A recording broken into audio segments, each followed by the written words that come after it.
હવામાન વિભાગ દ્વારા સુરત સહિત દક્ષિણ ગુજરાતમાં કમોસમી વરસાદની આગાહી કરવામાં આવી હતી। ત્યારે સુરત શહેરમાં છેલ્લા 2 દિવસથી કમોસમી વરસાદના કારણે ખેડૂતોની જે હાલત છે તે દયનીય બની છે।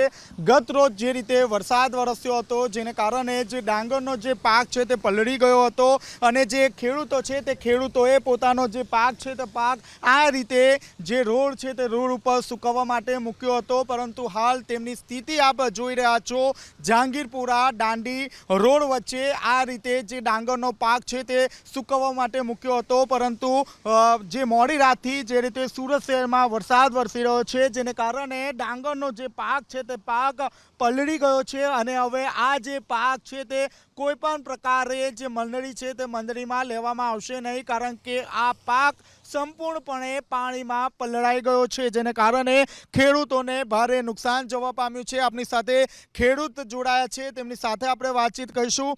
જી કાકા, કેટલું નુકસાન?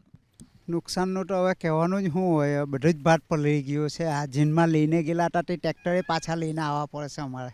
શું કહેવામાં આવે છે? શું કહેવામાં આવે, ત્યાંથી તો પલળેલું એટલે તો લે જ નહીં ને એ લોકો। આપણે સમજવું પડે ને કે પલળેલું ભાત તો ચાલે જ નહીં, કે પછી હવે એ લોકો થોડી લેવાના હોય, એમ ભાવ ના મળે એના તે પ્રમાણે પછી। કાકા, આ જે પાક છે તે સુકાવવા માટે મૂક્યો હતો, સંપૂર્ણપણે હવે પલળી ગયો છે, તો શું થશે હવે?